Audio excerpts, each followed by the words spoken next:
going on, y'all? It's the Raw Prospect Podcast. We're back for episode 24, and today we're doing playoff predictions. We're just gonna get right into it. I'm Michael Ween. Yeah. He's Amy Nixon. We did a lot of freelancing last podcast, which worked out really well. Mhm. I have some stuff to get off my chest, but we'll do the playoff predictions first, Right. and then we'll get into that. All right. Do you want to start with the East or West? Let's start with the East. All right. We'll start with Bucks. Bucks Pistons. You go ahead. I'm gonna say Bucks in 5 because typically when you have an 8 seed and it's a sweep, it's because they don't have a star, like a bona fide all-star that can go for 40. But the Pistons have that, Blake Griffin. So, I mean, when you think about the matchups that they're going to throw at Blake Griffin, it's probably going to have to be – there's probably just going to have to be a bunch of different bodies just thrown at him. Ersan Ilyasova, Brook Lopez, what's his name? Their power forward. Mirotic. And then, but I don't think that those are good matchups. And that was my point. So I think they're going to get one game where he'll go for 40 and they'll get one on their home floor. But other than that, I think that is Griffin healthy? He is. He had a nagging ankle injury, but I think he's healthy. Okay, if he's healthy, Detroit will get a game at home. But if he injures whatever he has going on, I think it will be a sweep. But I'm gonna assume he's healthy, and the Bucks will win in 5 games. Yeah. All right. Next series, 2 versus 7. It's Toronto and Orlando. You're right. Toronto and Orlando. Yeah, Toronto and Orlando. Sorry. Just wanted to confirm that.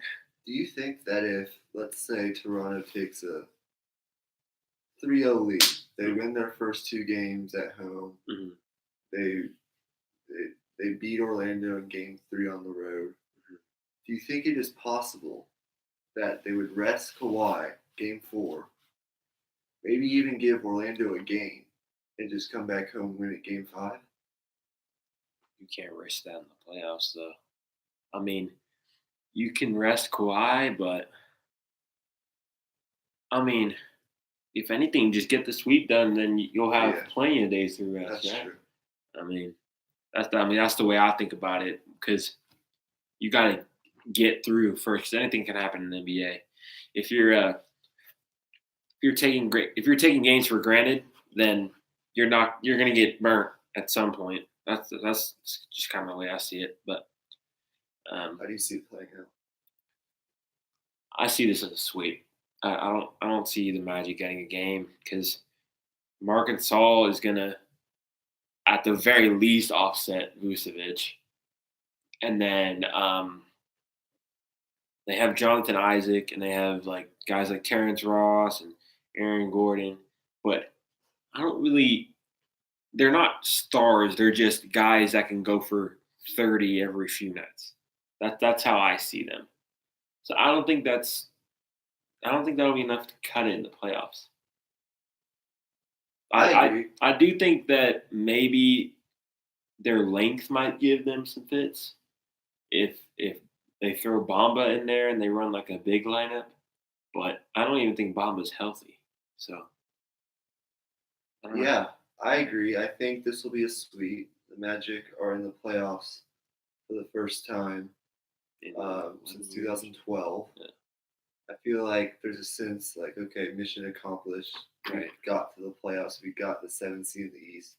We won, 42 games? Yeah, 42. No one really expected them to do that. Right. And Toronto's just they have high expectations. They expect to get to at least the Eastern Conference Finals. Maybe even probably depends who they play, but maybe the finals. But what the Magic did down the stretch was impressive. They went 22-9 since January 31st.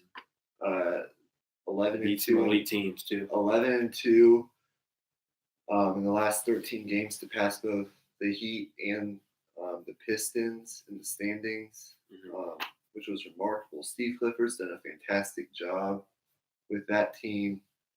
They got Eric Gordon. They got Vucevic, but I think Aaron Gordon. Aaron Gordon. Yeah. Did I say Eric? It's okay.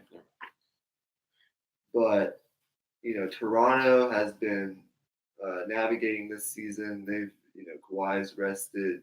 I don't know how many games he's missed. But 16, 17. I'm hoping to see a different Kyle Lowry in these playoffs. I hope we can, but it's just hard to tell. If he does, I think the Raptors may be the team to beat, but I still think they got arguably the best two-way player in the league, Kawhi, who averaged 18 points, 8 rebounds, and 5 assists against Orlando this season. They got Marc Gasol in the mid-season trade. He'll offset Vucevic. They have Danny Green, great 3-and-D player. So as long as and Pascal Siakam, have to mention him. Right. Probably but the key to Toronto is their depth. Yeah. And I don't know if you noticed, but the last 20 games of the season, their bench had a negative net rating. So that's a little bit. I mean, I don't know if that matters all that much. They were still winning games, but. And I think experience is really going to matter. If you look at it, reading this, if you add up the number of playoff games in which Orlando's regular starters have appeared in, you get 33. If you add up Toronto's, you get 417. Ooh. Oh, yeah, with like Ibaka and all. Yeah. Gasol's played 59, Leonard's played 87, Lowry's played 62, Ibaka's played 109, Danny Green's played 100. Wow.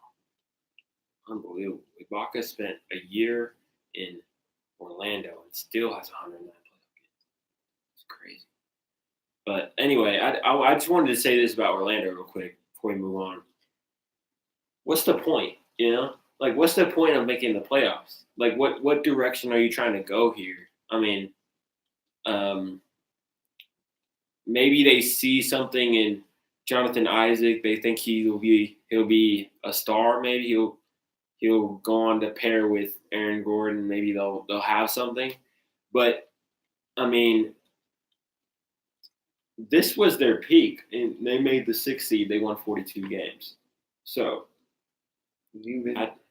something that's not really been paid much attention to is the fact that Gasol, after they added Gasol, this makes sense because Gasol's a great passer, but the Raptors recorded assists on 66% of their field goals, which was the league's 4th highest rate. Before they added Gasol, they assisted on only 56% of their field goals, which was 22nd in the league. Well, that's why they added him. Yeah. A lot of people said it was for defense, but I don't know if it was for defense, really. He was starting to decline on the defensive end, and he's really there to make their offense a lot more fluid, and he's done a great job. It's turned out well. I don't know exactly what their record is when Lowry, Gasol, and Leonard play, but I know it's like really, really good. They haven't really played that much though. When you think about it, that's one concerning thing. But I don't think that'll matter in this series. The Magic do have the best defense in the league since February 1st. That's very. I don't think it's going to matter much, but it's shot makers make shots, man. I mean, who's going to make shots on that Orlando team, man? I mean, when the game breaks down, I just don't know if Orlando's going to be able to score at all. So I'm still gonna ride with Toronto in a sweep. Next series, you got Boston and Indiana. Boston, Indiana. Most people think this is going to be the best series in the Eastern Conference first round. Things I'm looking for. We know, I don't know how long it is. Is Marcus Smart out for 2 months? Mm-hmm. He's going to be out. Yeah. Have the Celtics figured it out? Over the last few weeks, they seem to have a 5-1 stretch to finish the season. They did, according to this, change their starting lineup. They put Aaron Baines in. They took Marcus Morris out. And in 163 total minutes with Baines and Horford on the floor together, the Celtics outscored their opponents by 18.5 points per 100 possessions. That's interesting. But the more important development... Horford at the 4? Well, I'm guessing Horford at the 4 and Baines at the 5. They outscored their opponents by 18.5 points per 100 possessions. But the more important development, I think, for Boston is Gordon Hayward has been averaging 16.9 points on 62% shooting over his last 7 games heading into the playoffs. Yeah. If He's he starting can to look like himself again. Yeah, if he can continue to do that, that's when we start thinking about Boston not only beating the Pacers, which I think they will, in about 6 games, but going even further if he can continue to do that. Now, I think the Pacers, on the other hand, they've continued to fight, defend, take care of the ball, take care of business against bad teams. They rank 8th defensively, allowing 108 points per possessions, or 108 points per 100 possessions, after Oladipo was lost. After February 1st, they were 11-1 against non-playoff teams, but just 5-14 against playoff teams over the last 9 weeks of the season. Yeah. And their offense really took a dip, scoring just 106 points per 100 possessions in those 19 games. But they have hung tough. 9 of their 14 losses against those playoff teams were within 5 points in the last 5 minutes of the game. Right. So they can hang tough. I think they'll get a game, probably 2. I think Boston will win in 6, just because of how, first of all, the talent that's there, even if it hasn't really looked good at points in time this season. Right. And the experience, well, Pacers have playoff experience. I can't really use that, but Gordon Hayward's play and the change in their starting lineup seems to be working. Right. That's a very interesting lineup because you have Al Horford who can guard all 5 positions, who can switch on everything. So he's like a power forward, but he's 6'11" and he can shoot. And Aaron Baines can shoot a little bit too. So now the floor is spread and you got a huge lineup. So you're rebounding better. Yeah. That's interesting. Here's an interesting number. I'm throwing out all kinds of numbers. Yeah. The Celtics scored 118 points per 100 possessions in their 4 games against the Pacers this season.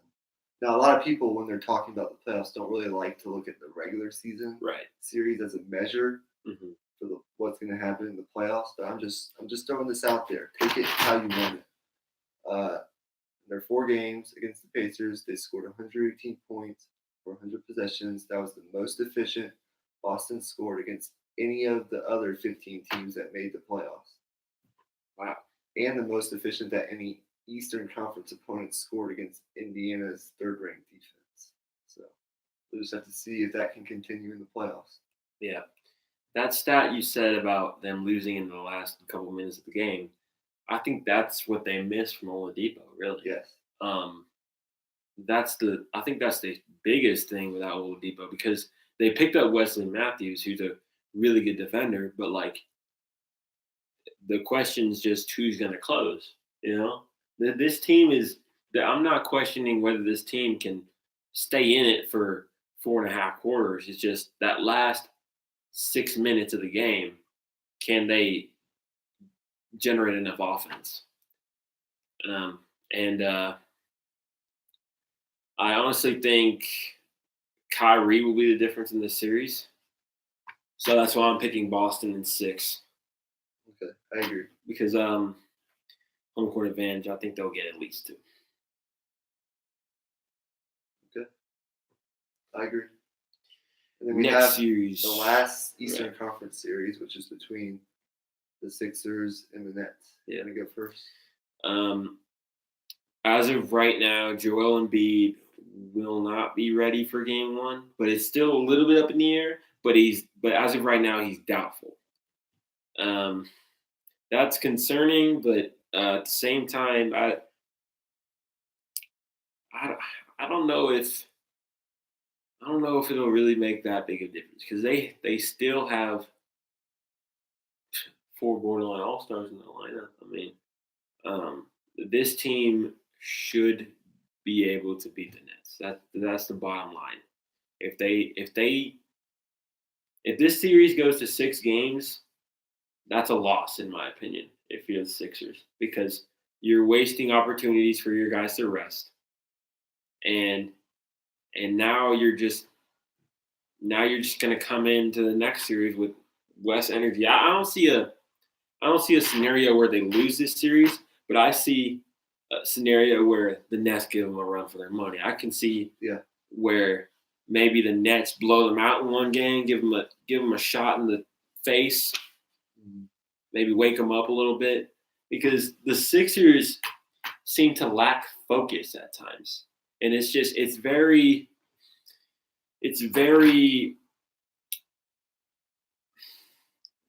weird for an elite team to do that. And at times they just haven't looked elite at all. So, I mean, are they elite? We'll just have to figure that out. We still don't even know. They just seem like a lot of good players bunched together, but not really fitting quite yet. Yeah. I think Brooklyn will get a game at home for sure. But I still think Philly wins in 5.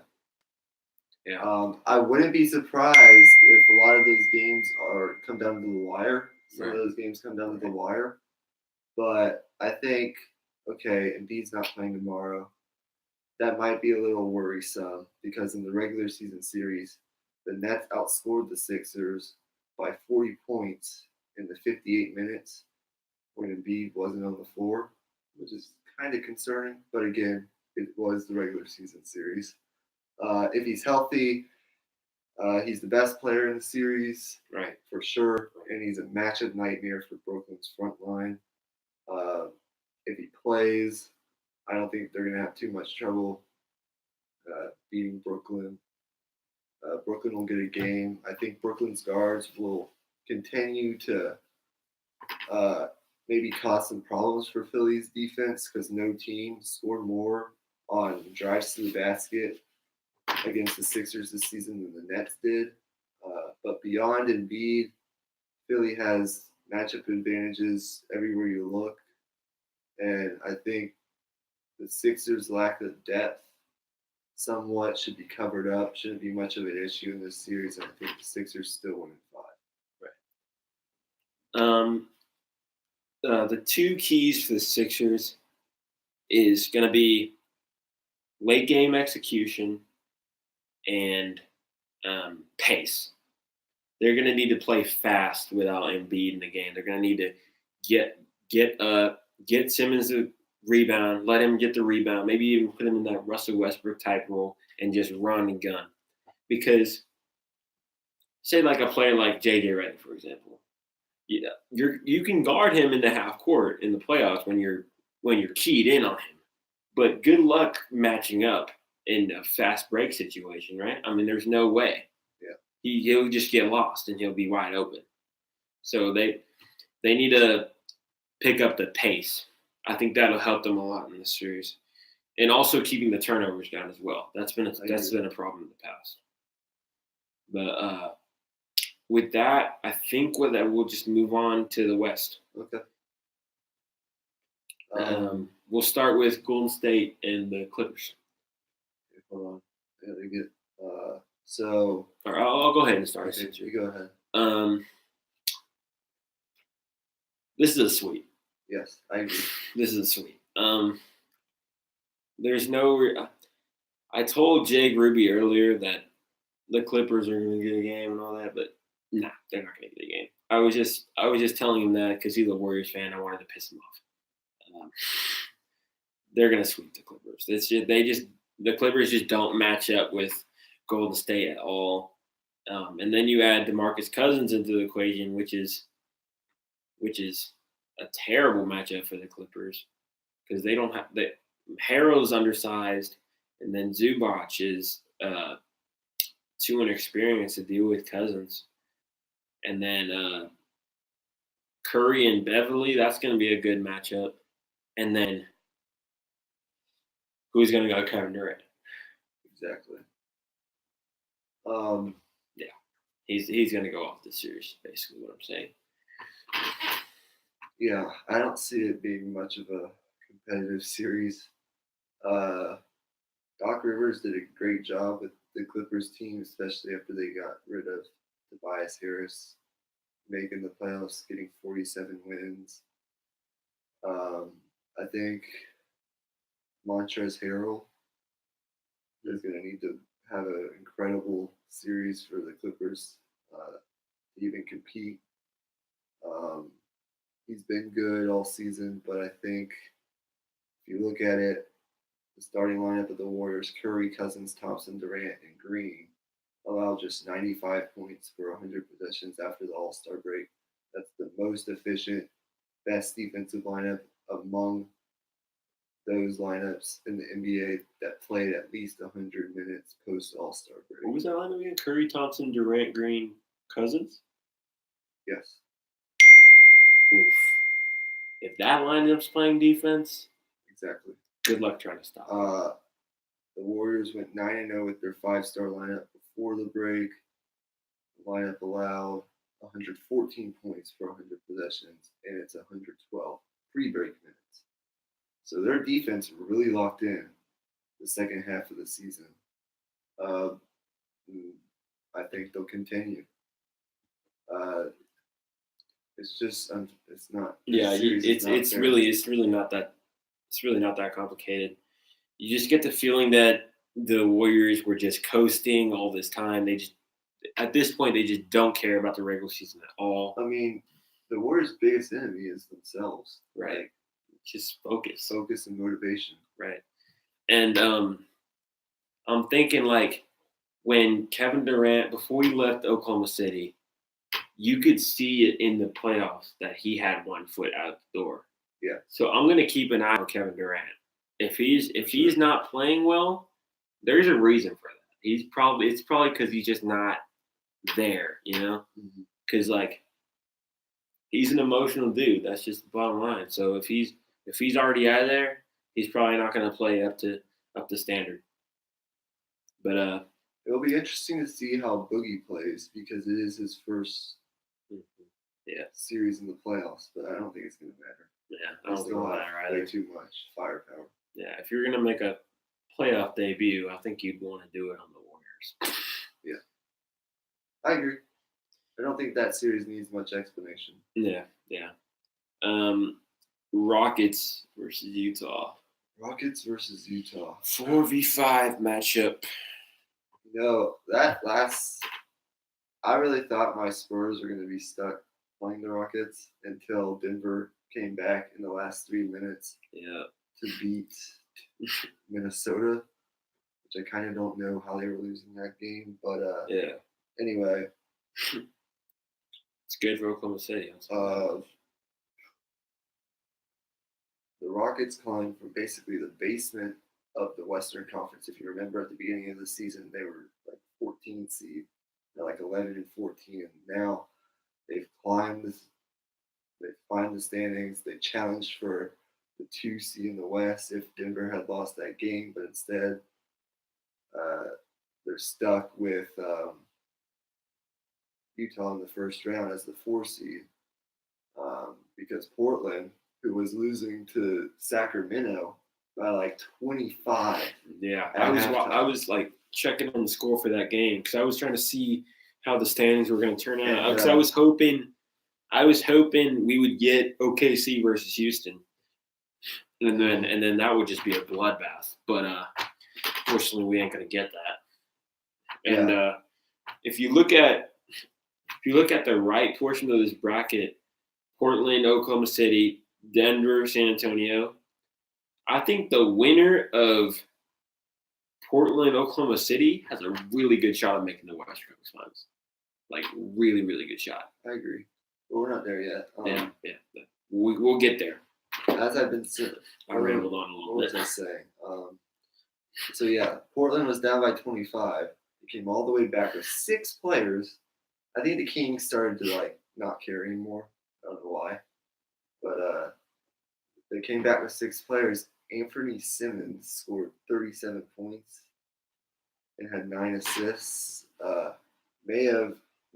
May have earned himself a spot in the rotation, or at least some minutes in these playoffs. I don't know what they're gonna do, but I don't think one game can kind of. I don't know what that can do for you, but anyway, when Houston is clicking offensively, they're capable of running anyone off the floor. They're finally healthy. Capella's healthy. Harden's obviously been healthy. Everyone's healthy. They have sort of the leadership. The only question is Chris Paul. Will he get hurt again in the playoffs? I don't know. I don't think the Jazz have enough offense to combat what the Rockets do best. It's not going to be easy for Donovan Mitchell to carry the Jazz offensively. I think the Rockets will lose 2 games in this series. They'll win 6. I think it's going to be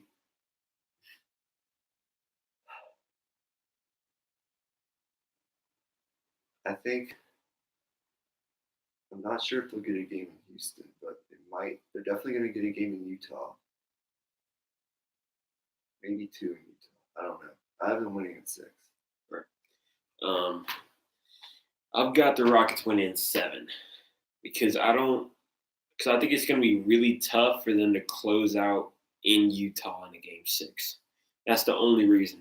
I think Utah will split in Houston like they did in the second round last year, and then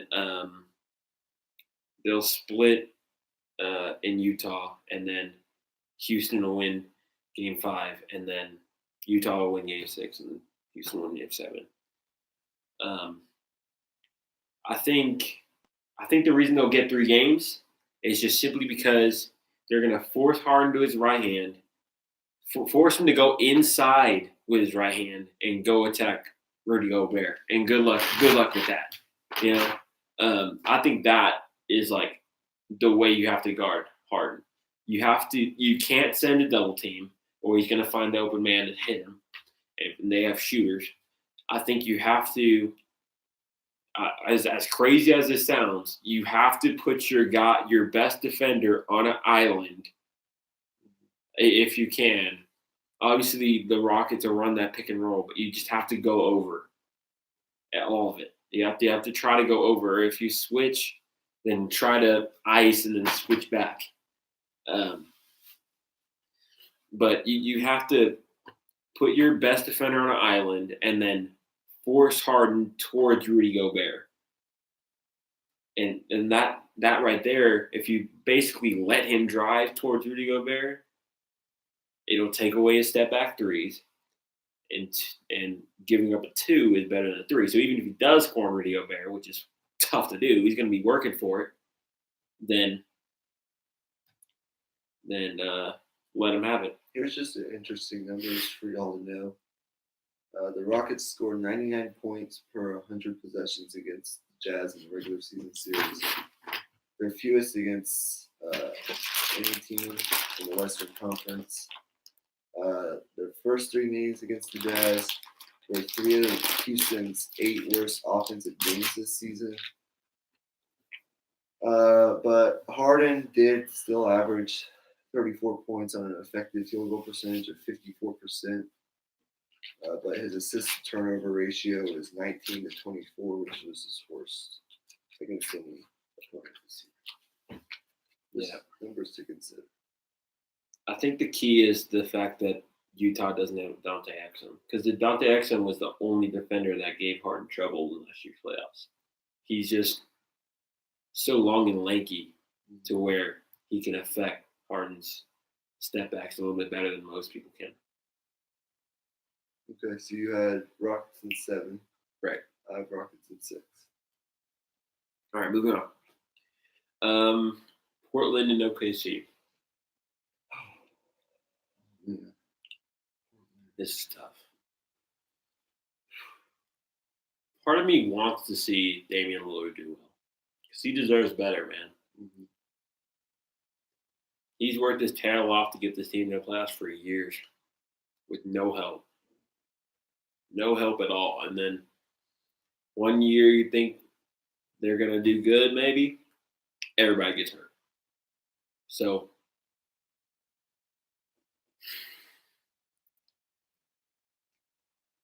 I think I'm going to have to pick OKC, man. Honestly, it's a coin flip, though. OKC will probably put Paul George on Lillard.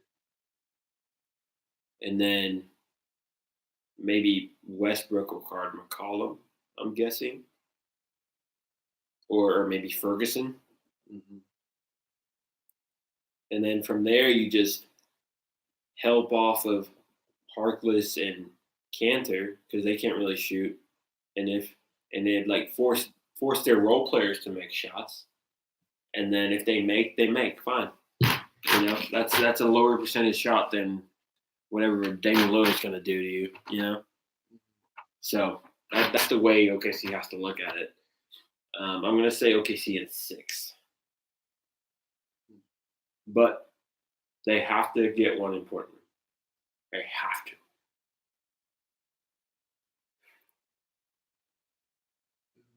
Because people forget Portland is a tough place to play. Really tough. I want to pick the Thunder, but same time. Yeah, my gut is saying Portland, man. I don't know why.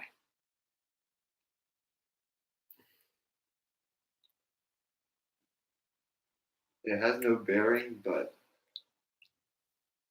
Thunder did sweep. I mean, they did have success against the Blazers, but I think. But Lillard did drop 40 in games. Basically 40. All right. I'm just going to pick Portland 7. Yeah, I can definitely see it happening. And if it does, then Trey Westbrook. I think, the last, what was it? I remember Damian Lillard for obviously hitting that shot against Houston years ago in the playoffs. Yeah. But since then, I think I read a stat like in 24 playoff games or something since then, he shot like 41% from the field in the playoffs. Yeah. It just hasn't been good. Right. I think he's going to, if it gets to a game 7, I don't see any way Damian Lillard's losing at home in game 7, even if it's against Paul George and Russell Westbrook. Right. I think it's going to be a very competitive series. Obviously, the Blazers are still dealing with the aftershock of losing. Is McCollum back yet? Mm-hmm. Okay, McCollum's back, so we don't have to worry about that. But losing Nurkic in the paint is huge. Like, you can't understate the fact that now you got Enes Kanter, who's one of the worst defenders in the league, and then backup you have Zach Collins, who's solid, but he doesn't have experience. Mm-hmm. And then also the fact that the Thunder will try to attack him in the pick and roll, most likely, or they'd be smart to. Yeah. So it's going to be really hard for Enes Kanter. He has playoff experience, but like, he's not going to be able to fill that void left by Nurkic. And I think the Thunder could definitely exploit the matchup with Adams, right, which could be a problem for Portland. But I don't know. I think the key in this series has got to be rebounding to me, because you got OKC, who's one of the best offensive rebounding teams in the league, and then Portland. I don't know exactly where they rank, but on paper, everybody on their team seems to rebound pretty well. So I mean, whoever's winning the rebound battle, I feel like will have an advantage. Yeah, I agree. So that will move on. Last series. Yep. Denver, San Antonio. How could I forget that one? Okay, this is your Spurs. You go first. Well, this is who I wanted to play. Mm-hmm. I wanted to play Denver. Mm-hmm. I didn't want to play Houston. Mm-hmm. Didn't want to play whoever else. Portland or Golden State. No. That too. I think this series is going. I'm not going to pick the Spurs to win the series, but I am going to pick it to go 6 games. Nuggets in 6. I think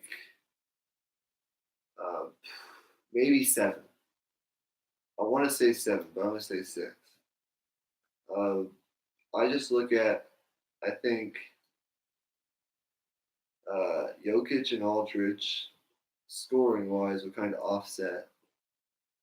I think the big key for the Spurs in this series, obviously they have the experience advantage. They have Pop, so they're always going to have a punching chance. Right. But I just think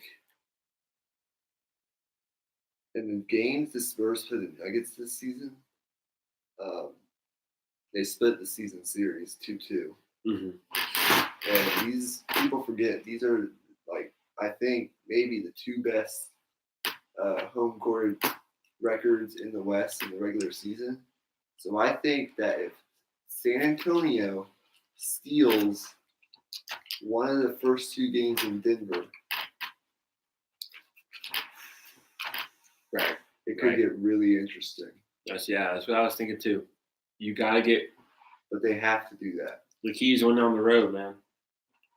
If they get, I'll say this: if they get one of the 2 games in Denver, series will go 7. The Nuggets will win in 7. But if they don't, if they win on the road, I think they win. You think so? I don't see the Nuggets. At most, I see the Nuggets. I'd see them maybe splitting in San Antonio, but like, I don't know if they do it right. They got to make Jokic work on defense. That's the key. You got to make him work on defense. Get him tired. Put him in the pick and roll over and over and over again. And then, if you get a switch, put Aldridge in. If you get a switch to where Jokic is on Aldridge, put Aldridge in the post and work him out down there. And then maybe he'll get in foul trouble. Maybe he'll get tired. And that's kind of where you got to go. Obviously, Plumlee is a very serviceable backup big, I'd say, but he ain't Jokic. You know, they're a different team when Jokic is on the floor. Their offense is a lot more fluid. Yeah. It's interesting because I was mentioning the home court. The Nuggets were 13 points better for 100 possessions at home than they were on the road. That was the league's biggest home road differential. The second biggest home road differential, can you guess who it is? San Antonio. 10.5 points per 100 possessions. Yeah, I was thinking because y'all had that long rodeo road trip. Like, And we were 1-11 on the road against the other 7 Western Conference playoff teams. Wow. Dang, 1-11, bro. That's why I have doubt. I feel like we can be in the game. Be in the game late fourth quarter, but can we close it out? There were multiple times this season where the key is DeRozan, man. Yeah. Derek White's been solid for y'all all year. Rudy Gay's been solid for y'all all year. I mean, I like y'all's team, but the key is DeRozan. Can he close out these games? Maybe Pop gave him the keys and he's figured it out or something. Maybe he can. But I don't think he performed bad in last year's playoffs. He didn't perform well in the Cleveland series. I think he performed well in the first round. Yeah. So maybe he'll turn a corner. Who knows? You got to put Derek White on Jamal Murray right at all times because he's our best perimeter defender. Right. And that's where you miss DeJounte Murray. Yeah. Y'all would be a much better team with DeJounte Murray, man. Because y'all struggling defending a 3-pointer. So with a guy like Murray anchoring things on the perimeter, I feel like it would change things a lot. Mm-hmm. I gotta make my pick here. I'm gonna pick Denver. How many games? 7. Yeah, I thought maybe the Spurs can take a game on the road. They have to. They have to take one of them, at least one. Obviously, yeah. And then from there, because like if you take at least one, you're in it to win it, man. I don't know if I can trust the Nuggets in the game 7. To be honest, even if it's at home, I don't know if they're ready. You know? Yeah. That's like what a lot of people are worried about, but yeah, I don't know if it gets that far. If the Spurs do not win one of the first 2 games, they will not get to 7. Right. They have to get. And Denver is just. It's not a fam thing. It's an altitude thing. Playing up there, it's like when they start running and gunning, you start huffing and puffing. And the Spurs run a big lineup. When those bigs start huffing and puffing, I don't know who they're gonna go to. Maybe you'll go Rudy Gay at the 4, but I don't know, man. It's gonna be. He's our bench. I think Mills is gonna Patty be Mills, big. right? Bertans is gonna have to shoot well, make some big shots. Right. Bellinelli is gonna have to also contribute. And that's another thing in this team. I forgot about that. The benches. Mm-hmm. Denver's bench is really, really good too. Yeah. So, whose bench is going to win? That's going to be really key. Because I feel like there's going to be points in this series where Jokic gets in foul trouble. And then, you're Denver, like, what now? You know? You go to Jamal Murray, do you go to Hernan Gomez, do you go to Barton, Harris? I mean, who do you go to? So we just have to wait and see. You just don't know with teams like Denver until you see them play in the playoffs because you just don't know how they'll respond to it. Maybe they'll respond and they'll come out hot and try to prove everybody wrong, or they'll start out 1 for 20 or something. I don't know. Just depends. It's an interesting series. Mm-hmm. Do you want to keep going with these West predictions? I think just second round predictions. Sure.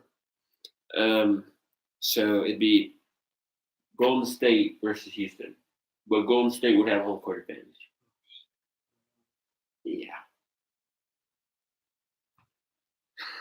Yeah. In the second round. Yeah.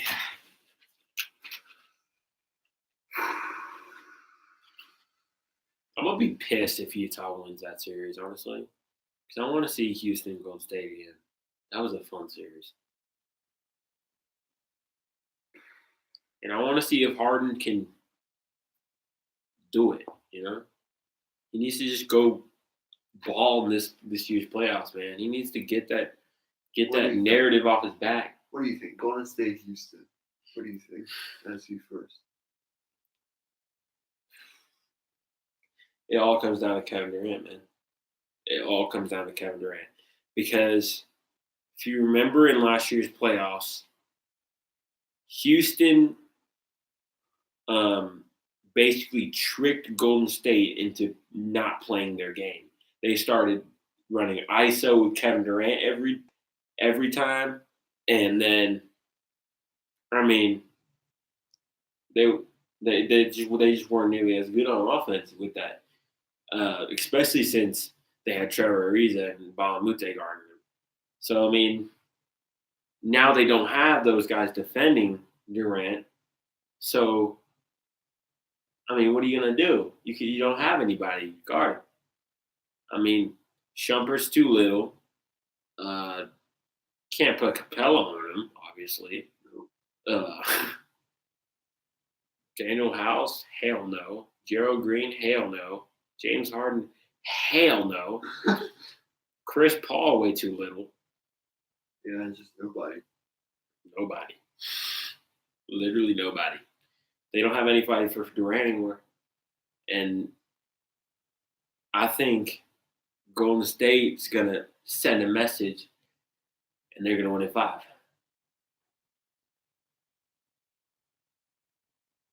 That's the way I see it. As much as I want Harden to go out and ball in this year's playoffs, man. I mean, you can't guard Kevin Durant, man. Yeah. You just can't. You just can't. PJ Tucker will rough him up for a little bit, but it all comes down to like KD. After a while, KD will just shoot over the top. He's 6'11". Still can't believe they didn't win last year. Yeah. What they go in that game 7? Like 1 of 28. No. They missed their last 27 threes. Yeah. That's why sometimes they tick me off. Like, when you're playing a tough defense, you got to take what they give you. You just got to score wherever way you can. When you're limiting yourself to just threes and layups, it's going to be way harder to score.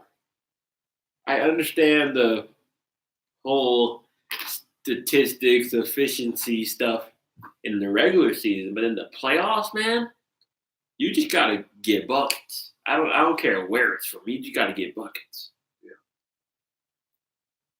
That's it. That's why it ticked me off. The fact that they weren't disciplined enough to try something else.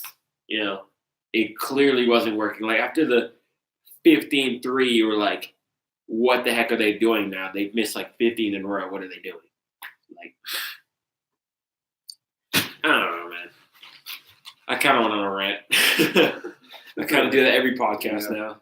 Well, it's kind of becoming a thing. When we're done with these predictions, I'll probably go on a rant. But yeah. That series, Houston had home court. Yeah, Houston had home court. State has home court. Yeah, and that's a problem. That's a problem. That's a big problem. So yeah, Golden State in 5, probably most likely. I just don't see it, man. Not this year. They just don't have it. They just don't have enough depth. Yeah. But yeah, we'll move on. So it'd be Denver and Portland for me. And Denver, for you, it'd be Denver Portland. For me, it'd be OKC and Denver. And we were actually about to see that in the first round, so that'd be interesting.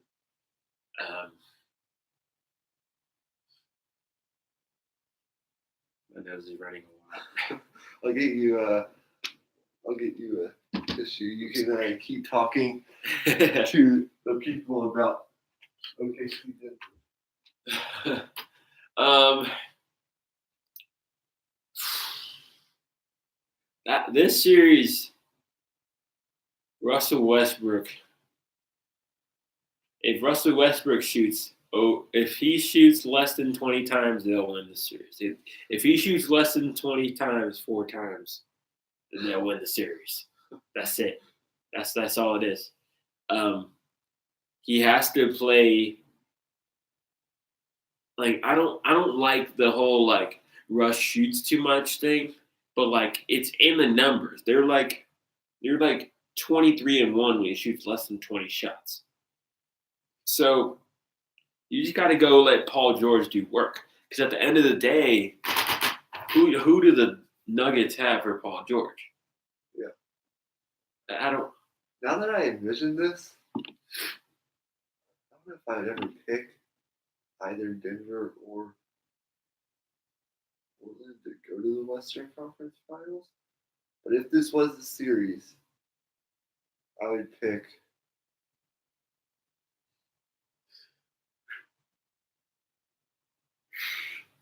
Tough, right?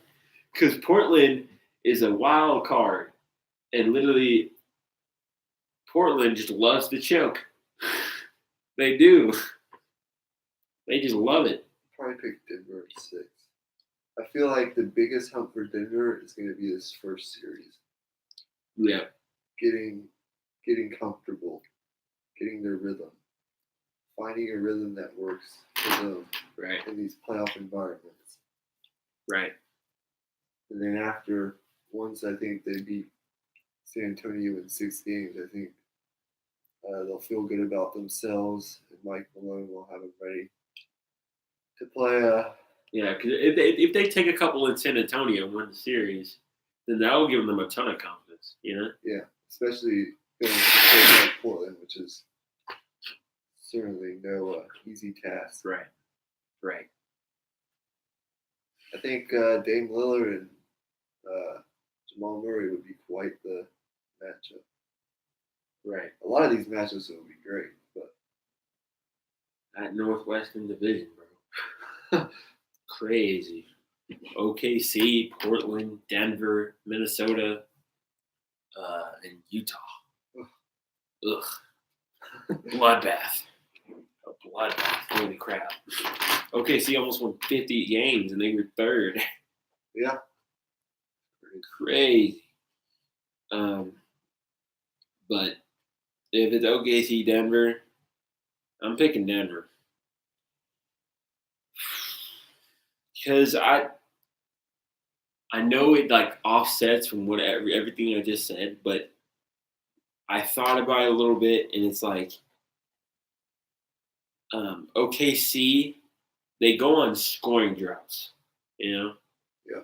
And when you're in the playoffs, there's only so much pressure you can put on your defense while you're going on these scoring droughts, you know, because Denver can open up a game real quick with all their shooting. If they make a couple of threes, all of a sudden they're up by 9.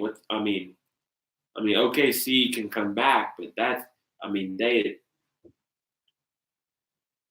not their game. Playing from behind ain't their game, is my point, basically. And Denver can put up points in a hurry. Yeah, it would be a. It would be. This is such a tough series to pick, man. I think the problem is picking the second round before the first round even starts. Is really tough because you just don't know. Right.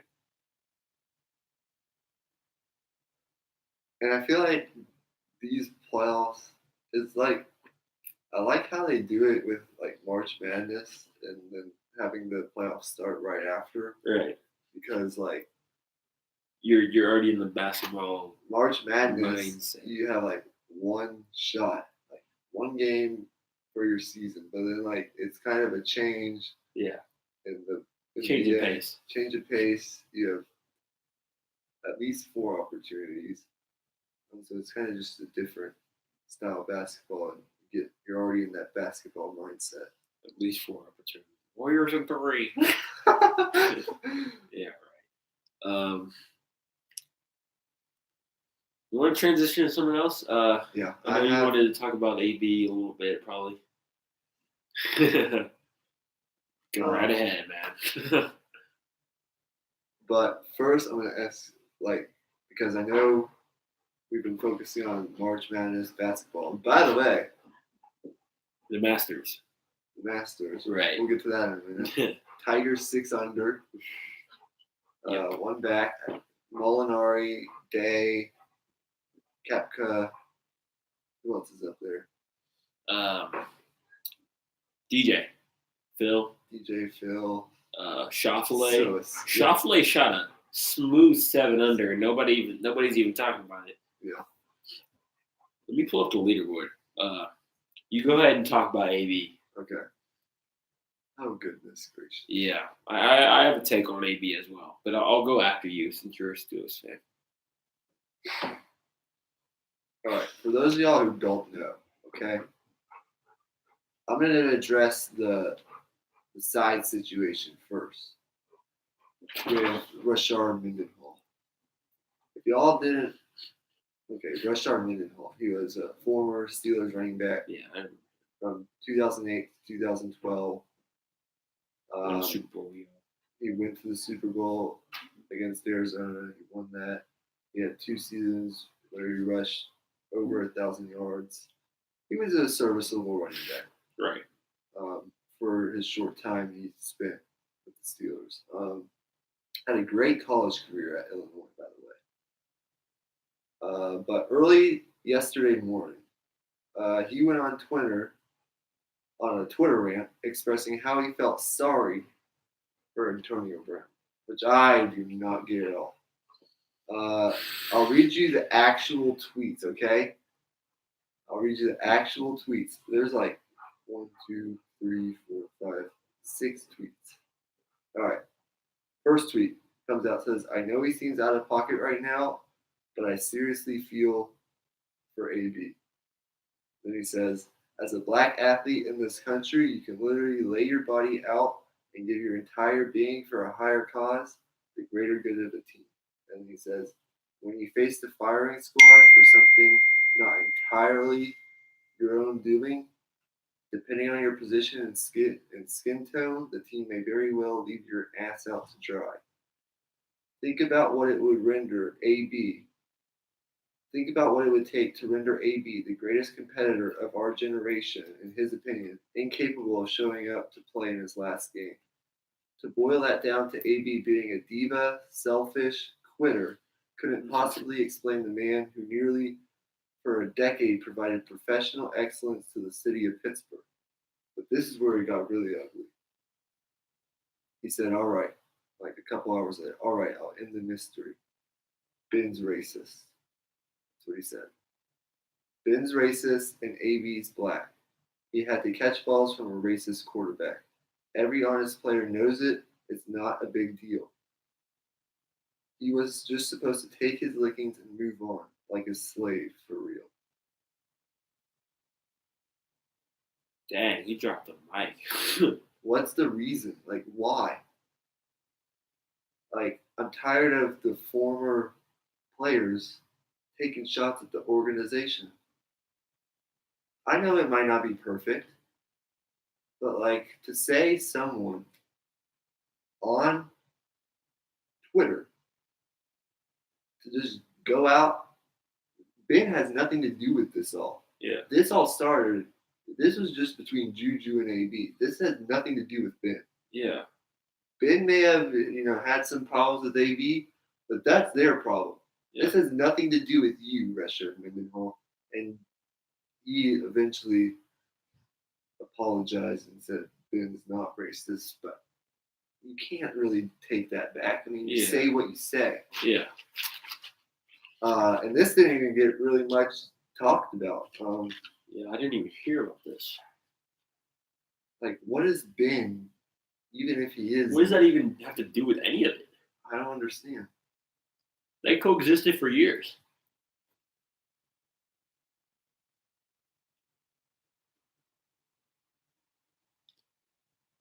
I'm trying to see it from his view. It's just not clear to me, you know. It doesn't make any sense. Like, Yeah. why as former players for the organization, and I know like Josh Harris or some dude I don't even know who actually played for the Steelers has taken shots at Ben, and a couple others have taken shots at Ben, saying he's not a great leader. But to say someone's racist, even if they are, you don't just go out and say that. Like, Yeah. and that has nothing to do with Juju and AB, the Twitter feud that I'm about to talk about. But anyway, that didn't piss me off as much, though, as what happened between Brown and Juju. In case y'all don't know. I did hear about this part. Okay, so I don't know how this. Well, I think I know how this all started, but trying to pull up the tweets. He basically responded to a DM from somebody. Yeah, he responded to a DM from a Steelers fan, which had a picture of Juju and how the message like. Juju Smith-Schuster 2018 Steeler MVP or something like that, and then AB responds and like trashes Juju just for no reason at all, and then tweets it out. Like, why? That just makes him look so much worse. At this point, like, move on, man. Like, he's done. Don't even worry about it. What happened already. You got your bag. You're in Oakland. Be happy. Get over it.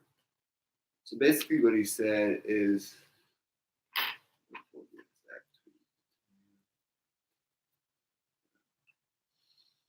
all right.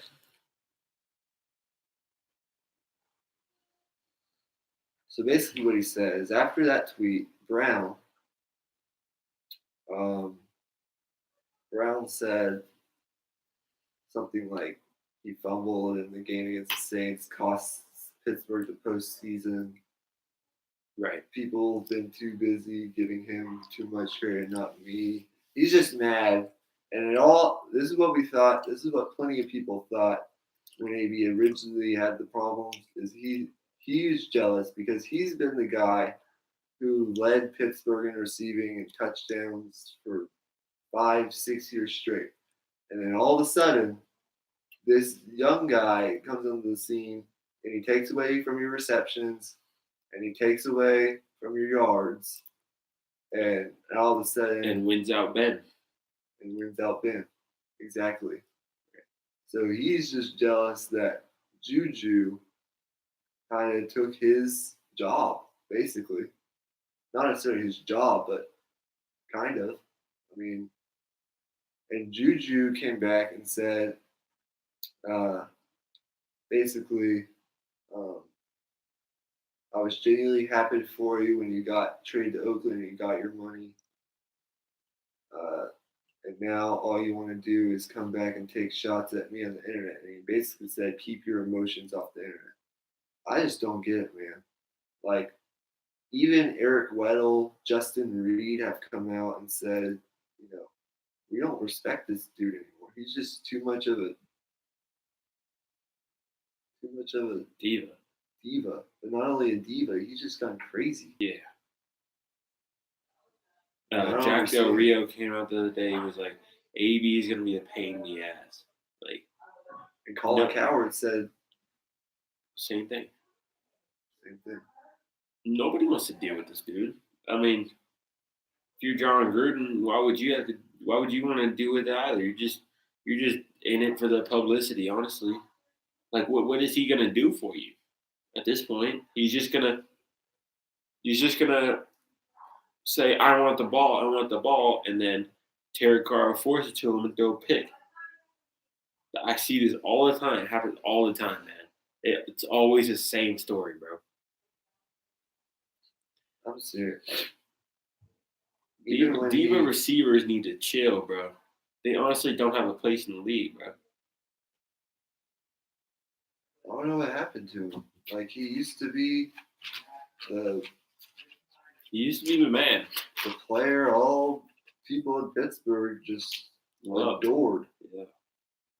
But now, I mean, he's been on. It reminds me of like if Kawhi was open about his feelings. Like this is what it would have turned out. So it's almost better that Kawhi was just so not talking about it. I wasn't thinking the right word. But and then after the fact, after all that, after the initial confrontation occurred, he comes back and posts on his Instagram a personal DM message he got from Juju Smith-Schuster while Juju was still at USC, asking him for wide receiver, asking him for tips to improve while he's in college. Right. If he thought that was going to make Juju look bad, like, hey, here's the guy who came to me for advice. Hey, look at me, I'm the big one. He came to me for advice. Well, what do you expect him to do? Yeah. At the time, you were the best receiver in the league. And he was in college. He was in college, and he wants to get better. It's just wants to get better. Come on. I mean, I don't even get it. Maybe he's like, I mean, at this point, he's just searching for clout, honestly. He's searching for attention. He obviously can't get over how it ended in Pittsburgh. Like, you're on a new team. You said in the interview you want a fresh start with a new team and you want more in guaranteed money. That's what you got. You got traded to Oakland with a coach who raves about you, John Gruden, even though you shouldn't be raved about. Maybe for on the field, but that's about it. Everyone thought your character was, I mean, your character is anything but good at this point. Yeah, but at one point, I mean, he was the league's poster boy. He was on Madden cover. He was in the pizza commercials. He had it all, man. He just let it go to his head. And he's been on Instagram like lately. I can't believe I gotta unfollow him. I just can't stand him anymore. But he's been on Instagram lately bragging about his contract, bragging about his money.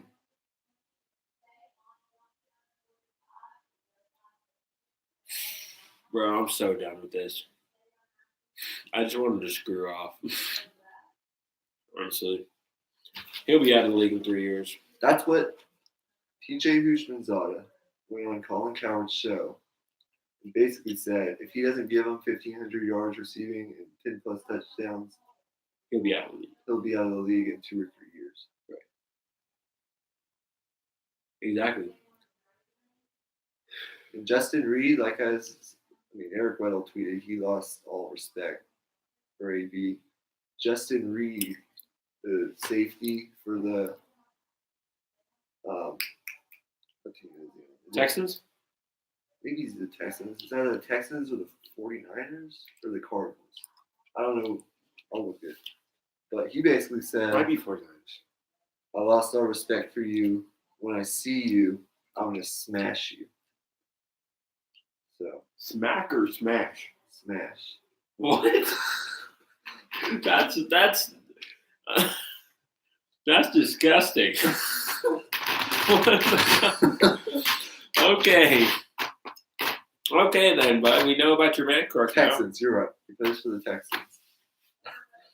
He said, I can't wait to smash this thing. Okay.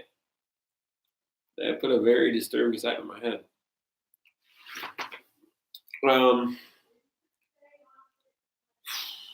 We're about hour and 10 minutes in. Oh, I'm so done with. Yeah, I'm done with it too, man. I don't even think it's. He just gave Juju a hell of a lot of things. Yeah, a hell of a lot of motivation too. Are the Steelers playing the Raiders this year? No, sadly not. Damn it! I want them to play the Raiders before AB's out of the league. But when they do, It's gonna be in Vegas. Crazy. Anyway, we can end this talking a little bit of Masters. Okay. Tiger missed a lot of putts. We talked about that in the last podcast. He missed a lot of putts, but here he is. He's 6 under. He's one back. It just shows how good he is at grinding out good rounds. He 3-putted 8. 3-putt bogey on 8. I saw that. Comes back, drains a long putt on 9. Birdie's 11. That's a great birdie. Was able to birdie 13, but drained a long putt on 14. Birdie 15, and then parred out.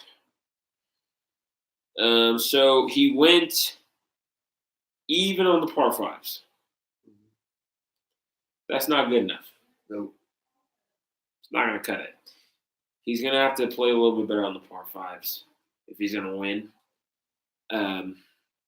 Because if you look at this leaderboard, there's just not a lot of room for error at this point. With all these top players at the top of the leaderboard, man, there's just not anybody on this leaderboard can win it.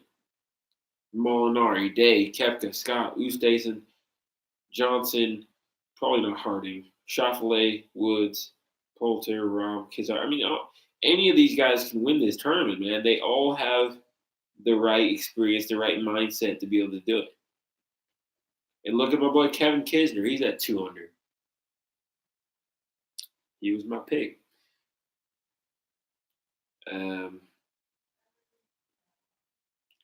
And then Spieth shot a smooth 1 under. I mean, no, he shot a smooth 4 under round. I mean, if he shoots low tomorrow, maybe drops 6 under, gets to 7 under par going into Sunday. You never know. Yeah. I see the leaders getting to somewhere around 12, 13 tomorrow, depending on how the rain looks. Looks like everybody finished their round, even though there was a delay. But I don't think the delay lasted very long. Yeah. Thankfully. But I want Tiger to win so bad, man. Ugh. He missed a short 4-foot birdie putt on 12. He missed like a maybe 8-foot putt on 13. Left it short, dead center. You just got to make more putts. I agree. If he makes more, I mean, if he had been making putts, he might have been 10 under by now, you know? Yeah. So I mean, dang, that's like 4 putts or something inside of 10 feet. Yeah. Inside of maybe 8 feet. Just not Tiger like. Yeah. I don't know. Well, I mean, it's going to be a great weekend. Tomorrow's moving day at the Masters. Sunday at the Masters. We'll have a champion by Sunday. Next week, I'm hoping we do a podcast next week. We will. We'll do NFL draft. We'll talk. We'll recap how the playoffs have gone so far. Right. We'll talk NFL draft because the draft's next week. Draft's 2 weeks from tonight. Right. So we can do like maybe a mock draft or something like that. Yeah.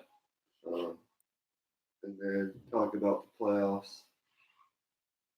And then that should be next week's podcast. Yeah, that's a wrap. Thanks for watching, y'all. I know we may have gotten Jake or Matthew in here for a little while. I saw one person in here, but drop a like, subscribe, hit the notification bell. That's really important, y'all, because I haven't been able to post on Twitter every time with these podcasts, switching schedules a little bit. Yeah. So make sure you have your notifications on. That's the only way that's the only way you'll know when the podcast is dropping. So peace out. We'll see y'all next week.